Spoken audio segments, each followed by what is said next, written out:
Hello everyone, today we're going to be cleaning the EGR valve on my 2016 BMW 320 diesel, which is F30. The purpose of EGR system in diesel cars is to control and reduce the nitrous oxide formation during the combustion process. EGR system works by recirculating a portion of the exhaust gas back into the engine. Therefore, not also keeps the emissions low, but also reduces the engine temperature, especially if you have a modern diesel engine like my Euro 6 B47 engine. This is a must-have system on your car, and that is the reason I decided to give it a cleaning from time to time. This is going to be my second cleaning, but for the sake of the channel, I'm going to try to give you as much information as possible in the video. This assembly process started with taking off the crankcase ventilation pipe, then followed by MAF sensor, a clean air intake pipe, and the little arrow shows your intake silencer housing, followed by removing the acoustic cover to create a clear access to the EGR valve. Optionally, you may want to disassemble the turbocharger intake box, but I decided to bend the acoustic cover slightly forward, and it should give me enough space to work on the EGR valve. You've got two T30 screws on the EGR valve. One is there, as you can see, the other one is literally hidden behind the EGR valve. That's why I'm using this sort of T30 tool with a little notch on it. So two parts make me struggle a lot on this assembly. One was the screw behind the EGR valve. As you can see, it's like very limited access, and the other one is the coolant hose that goes to EGR valve from the behind. Again, you will see it in a minute. Other than that, I don't remember struggling on any of the parts when disassembling or assembling the EGR valve.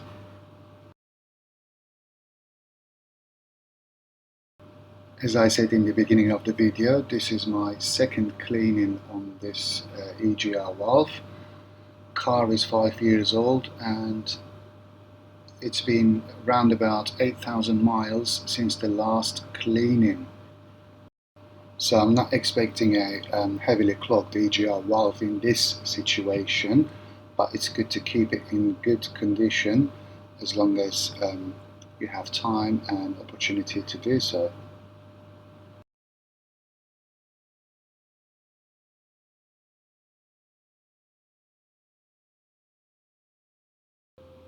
Even the slim plier struggled to get into that little space there, but with a little struggle I managed to take the screw out of the housing.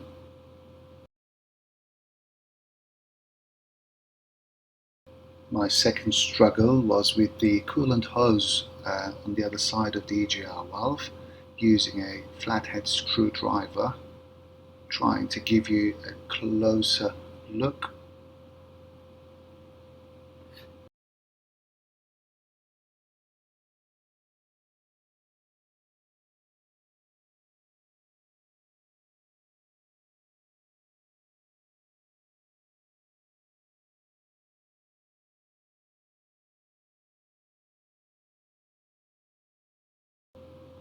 And the second hose just in front of you, easily accessible. I recommend you to place a kind of cloth underneath just in case there's a coolant leakage, which is not the case when the engine is cold, but just a precaution if you don't want to spill any coolant. After picking up the little notch on the connector, continuing with the disassembly,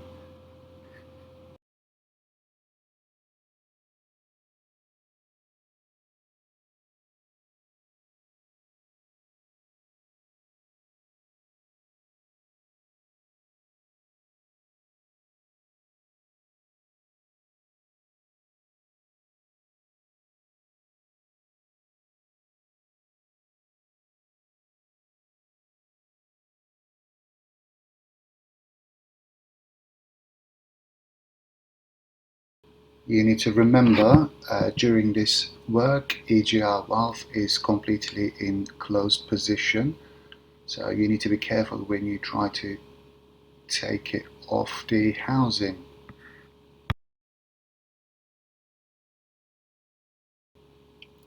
One last 10mm bolt needs to be taken off, which holds the EGR valve in place with the cooler housing top, as well as gives an opportunity to the acoustic cover to stay in place. That little hole there is where the acoustic cover rivet goes.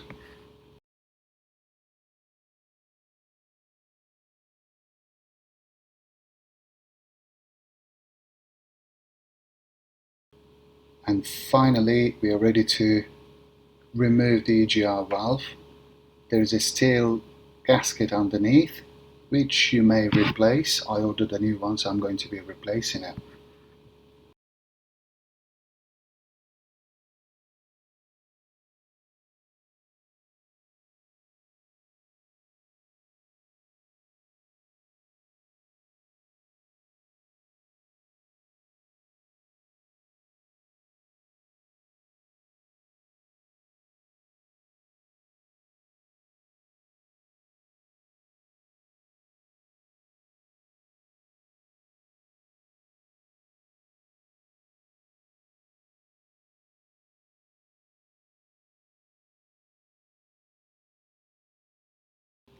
Coolant hose behind the EGR valve released a little bit of coolant, so that's why I placed a cloth underneath there, and then one final movement and it comes off.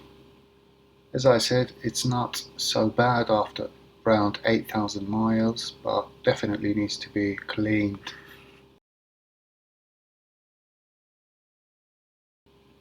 Now it's time to take the opportunity to inspect our EGR cooler using my endoscope. You can inspect it from both sides, from the bottom part and top side where the arrow is 14mm temperature sensor, so you can insert the endoscope from both sides and have a look. My one looks okay, it's not heavily clogged, and the car is at around 38,700 miles at the moment. And you need to remember these are not serviceable parts. They work until they get clogged, as in the picture, and then they need to be replaced, or at least there is no service to get them cleaned. And moving on to the EGR valve cleaning using some EGR or carb cleaner.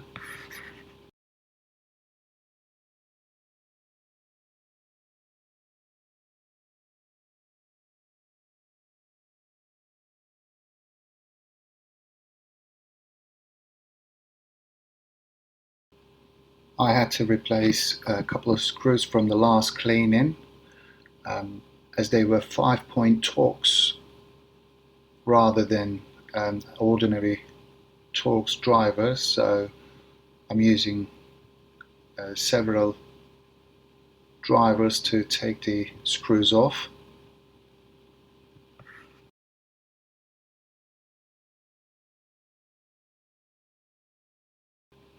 So this is the original tool you need, 5-point Torx driver, to take off the original screws off the EGR valve. And it comes off in two parts. It is always a good practice to inspect it thoroughly and make sure that they are in good condition, there are no broken parts. Some plastic parts, some aluminium parts, but overall it operates fine. Gasket looks in good condition, so I'm going to be using it again, and I don't think I can find a spare one to replace the gasket, so I'm going to keep this one. And if I'm not wrong, this is the third or fourth generation of BMW's EGR valve. which is much more efficient than previous models.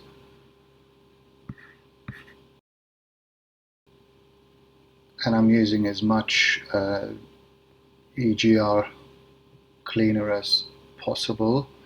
Try not to introduce any water into it. I've seen some people using hot water and washing up liquid to degrease it. There's absolutely no need for it, just to prevent some rusting in future.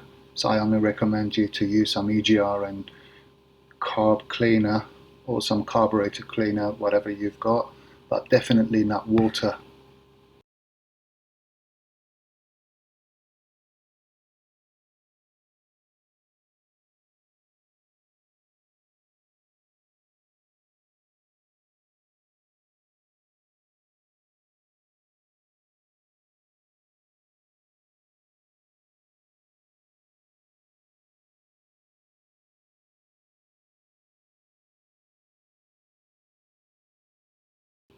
Already looking good. You can see the golden color showing up.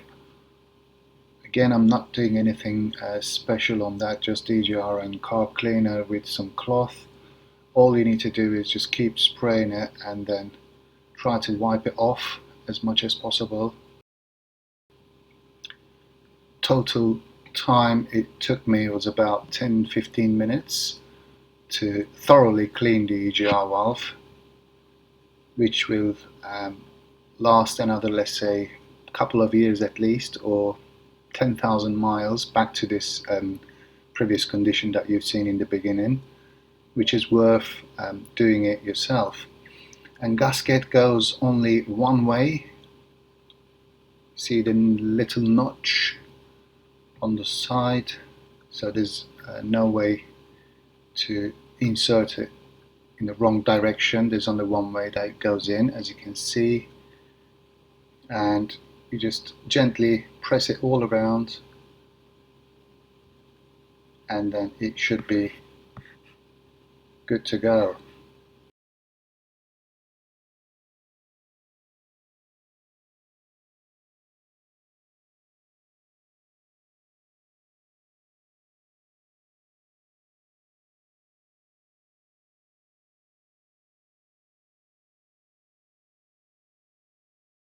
As you can guess, there is no torque specs for the screws on the EGR valve, so I recommend you to be careful and go easy on them, as the half of the valve is plastic, so a little bit of tightness should be fine.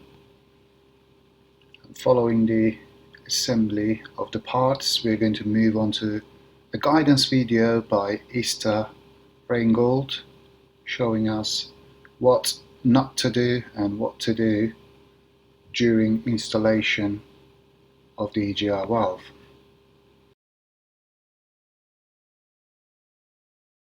Installing the EGR valve back into the housing on the car without using Easter is not recommended by BMW or any professional, but it is optional. First time I cleaned my EGR valve, I did it without plugging it into the computer and software, but if you have the option, all you need to do is just plug into the connector and Easter and activate the EGR installation guidance, which then opens the EGR by 20%. That gives you enough space to place the EGR back into the housing as in the shape, so there's no contact with the EGR tip and the housing. Then you insert the screws and freely tighten it. If you look closely, you will see my activation. EGR opens by 20%, which is ready to be installed.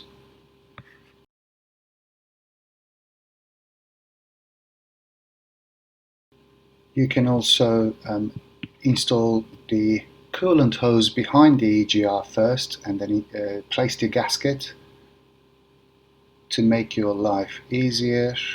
Again, this is the part I struggled a little bit due to the hose, coolant hose at the back, but I managed to install it properly and then tightening torques, again, not available. As long as you don't tighten it too much, you should be good to go, and your newly cleaned EGR valve should be ready to be used for another couple of years at least without giving you any problems. Thank you for watching the video, and I hope to see you in the next one.